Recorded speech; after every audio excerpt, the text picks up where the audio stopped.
Hello friends, आज हम manual testing के बारे में बात करेंगे। व्हाट इज़ मैनुअल टेस्टिंग, और मैं आपको एक्सप्लेन करूंगा कि मैनुअल टेस्टिंग कैसे होती है, कैसे हम उसको एग्जीक्यूट करते हैं, राइट। तो हम स्टार्ट करते हैं किसी कोई भी टाइम वेस्ट करते हुए। तो सबसे पहले मैं आपको डेफिनेशन बताऊंगा, डेफिनेशन के बाद जो मैं उसकी आपको एक्सप्लेनेशन दूंगा। तो स्टार्ट करते हैं। What is manual testing. Manual testing is a type of software testing where testers manually execute test cases without using any automation tools. Manual testing is the most primitive of all testing types and helps find bug in the software system. अब इसमें कुछ लोगों को समझ आ गया होगा जो कि एक्सपीरियंस्ड रहते हैं, लेकिन जो बिगिनर्स होते हैं उनको उतना समझ में नहीं आया होगा। कुछ चीज़ें जो होती हैं वो समझ में नहीं आती कि व्हाट इज़ टेस्ट केस। इन्होंने बीच में टेस्ट केस क्या बोला, ये बीच में इन्होंने बग क्या बोला। तो इसी चीज़ की जो मैं आज आपको एक्सप्लेनेशन देता हूँ, राइट। देखिए, इसमें डेफिनेशन में क्या बोल रहा है कि manual testing is a type of software testing where testers manually execute test cases without using any automation tools, right. कि मैनुअल टेस्टिंग जो है एक टाइप ऑफ सॉफ्टवेयर टेस्टिंग है। जो हमारे सॉफ्टवेयर टेस्टर होते हैं वो उसको मैनुअली एग्जीक्यूट करते हैं। जो टेस्ट केसेस होते हैं उनको मैनुअली एग्जीक्यूट करते हैं किसी भी विदाउट एनी ऑटोमेशन टूल, मतलब वो ऑटोमेशन टूल नहीं यूज करते। और वो जो एक टेस्ट केस होता है उसके बेस के ऊपर उसकी टेस्टिंग करते हैं। अब ये टेस्ट केस क्या है, तो ये जो टेस्ट केस क्या है मैं इसकी आपको एक्सप्लेनेशन देता हूँ। देखिए, सपोज अगर आपने मेरा पहले वीडियो सुना होगा तो उसमें मैंने आपको बताया है कि टेस्ट डॉक्यूमेंट क्या होता है। तो लेकिन फिर भी मैं आपको इधर फिर से एक्सप्लेन क्लियर कर देता हूँ। देखिए क्या होता है, हम किसी भी कंपनी में जाते हैं, वहाँ पर जब हम स्टार्ट करते हैं कोई भी काम, तो काम करने से पहले सपोज मेरे को कोई सिनेरियो टेस्ट करना है, तो सिनेरियो को टेस्ट करने से पहले जो है हमको एक टेस्ट डॉक्यूमेंट दिया जाता है। उस टेस्ट डॉक्यूमेंट को हमको पढ़ना पड़ता है, थॉरोली पढ़ना पड़ता है, क्योंकि उसके अंदर सब कुछ होता है कि ये जो सॉफ्टवेयर है ये कैसे बनना है, इसमें क्या वैलिडेशन होनी चाहिए, क्या एरर होनी चाहिए। और उस डॉक्यूमेंट के ऊपर जो बेस जो चीज़ बनती है उसको हम टेस्ट केस बोलते हैं। टेस्ट केस के अंदर टेस्ट स्टेप्स होते हैं। जो डॉक्यूमेंट होता है उसको पहले तो टेस्टर सबसे पहले थॉरोली पढ़ेगा, उसके बाद जो है वो उसका जो है टेस्ट केस बनाएगा। उस टेस्ट केस के अंदर वो अपने टेस्ट स्टेप्स लिखेगा उस सॉफ्टवेयर को एग्जीक्यूट करने के।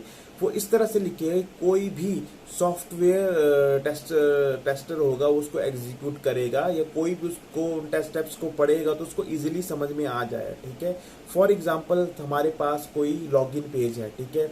अब लॉगिन पेज है हमारे पास, सपोज उसके अंदर जो है जो हमारा टेस्ट डॉक्यूमेंट है उसके अंदर उन्होंने जो है डाला हुआ है कि इस लॉगिन पेज के अंदर जो लॉगिन बटन भी होना चाहिए, इसमें रिमेंबर बी का भी होना चाहिए, इसमें फॉरगॉट पासवर्ड का भी होना चाहिए, साइन अप का भी होना चाहिए, कैप्चा भी होना चाहिए। आप कोई भी लॉगिन करते हो तो आप वहाँ पर देख सकते हो किसी भी वेबसाइट में, या कोई भी हमारा कहीं भी आप साइन अप करते हो तो वहाँ पर आप एक फॉर्मेट लॉगिन पेज का जो एक फॉर्मेट देख सकते हो, ठीक है। सपोज वो सॉफ्टवेयर जो बन गया है आपको चेक करना है, वो पेज आपको चेक करना है, ठीक है।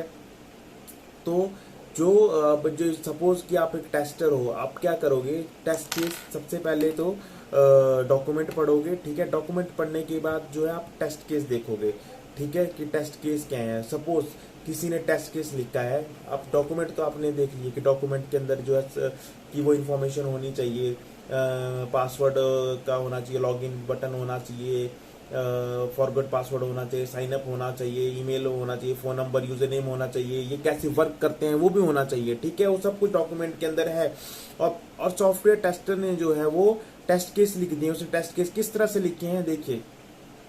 सपोज उसने लिखा है कि verify that login screen contains elements such as username, password, sign in button, remember password, checkbox, forget password link and create an account link, ठीक है। ये जो है एक स्टेप है। आप उसमें लिखा है कि उसमें वेरीफाई करो कि उस पेज के अंदर लॉगिन स्क्रीन आपको दिख रहा है, आपको यूजर नेम दिख रहा है, पासवर्ड दिख रहा है, साइन इन बटन दिख रहा है, रिमेंबर पासवर्ड दिख रहा है, चेक बॉक्स दिख रहा है, ठीक है। वो आपको दिख रहा है, ठीक है। वो क्या हो गया, आपको सब कुछ दिख रहा है, ठीक है। वो स्टेप जो है वो पास हो गया, आपने आगे पास लिख दिया, ठीक है, वो पास हो गया, ठीक है। सॉफ्टवेयर भी होते हैं अलग अलग कंपनीज में अलग अलग तरह के सॉफ्टवेयर होते हैं, ठीक है, जहां पर जो टेस्ट केस जो है बनाए जाते हैं, स्टेप्स वाइज जो है बनाए जाते हैं। एक स्टेप बना दिया, दूसरा स्टेप बना दिया, तीसरा स्टेप बना दिया, ठीक है, और उसको एग्जीक्यूट करते हैं, उसके आगे हम पास या फेल उसको लिख सकते हैं, ठीक है। देखिए सपोज जो है ये पहला स्टेप जो है आपका पास हो गया, अच्छी बात है। अगर फेल हो गया तो फेल हो गया, सपोज उसमें जो है यूजर नेम नहीं है, ठीक है, या यूजर नेम की जगह यू की जगह जी है, यूजर नेम लिख दिया है बाय डिफॉल्ट, यूजर नेम लिख गया, तो वो जो है आपको एक बग मिल गया, एक वो आपको इशू मिल गया कि नहीं ये तो इसके अंदर गलती है। तो मैनुअल टेस्ट, जो मैनुअल टेस्टिंग होती है उसमें सॉफ्टवेयर टेस्टर इसी तरह से जो है वो टेस्टिंग करता है, वो इसी तरह से इश्यूज ढूंढता है, ठीक है, कि जो डॉक्यूमेंट है उसके बेस के ऊपर जो टेस्ट केस लिखे गए हैं वो वैसे वर्क कर रहे हैं या नहीं कर रहे हैं, ठीक है। सपोज हमारे पास दूसरा इसमें वो ये आता है कि verify that password button is working properly और नॉट, ठीक है, हम इसमें देख रहे हैं, ठीक है, वेरीफाई द वैलिडेशंस, ठीक है, उसमें वैलिडेशंस है, जैसे सपोज पासवर्ड के अंदर वैलिडेशन है कि इसके अंदर है कि सारे के सारे जो है वर्ड जो है वो कैपिटल होने चाहिए, ठीक है, और हम स्मॉल डाल रहे हैं, और वो अगर स्मॉल डाल रहे हैं और सिस्टम जो है उसको ले रहा है, उसको उसके अंदर एरर थ्रो नहीं कर रहा है, सपोज कि अगला स्टेप ये है कि password verify the password tab, right, कि उसके अंदर जो है अगर एरर आना चाहिए, उसमें जो है हमने कंडीशंस रखी हैं कि ओनली अल्फा, ओनली जो लार्ज अल्फाबेट्स होते हैं वही सिस्टम जो है उसको लेना चाहिए, स्मॉल लेटर्स नहीं लेना चाहिए, न्यूमेरिकल नहीं लेना चाहिए। सपोज आपने न्यूमेरिक लेटर डाला और पासवर्ड ने उसको ले लिया,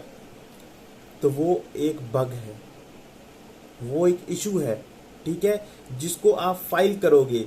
कैसे फाइल करेंगे वो मैं आपको बाद में बताऊंगा, लेकिन अभी तक आप इतना ये जान लीजिए कि वो जो है वो एक इशू है, ठीक है। इसमें जो है आपका बग का भी क्लैरिफिकेशन हो रहा है साथ में कि आखिर ये बग जो था ये बग क्या है, ठीक है।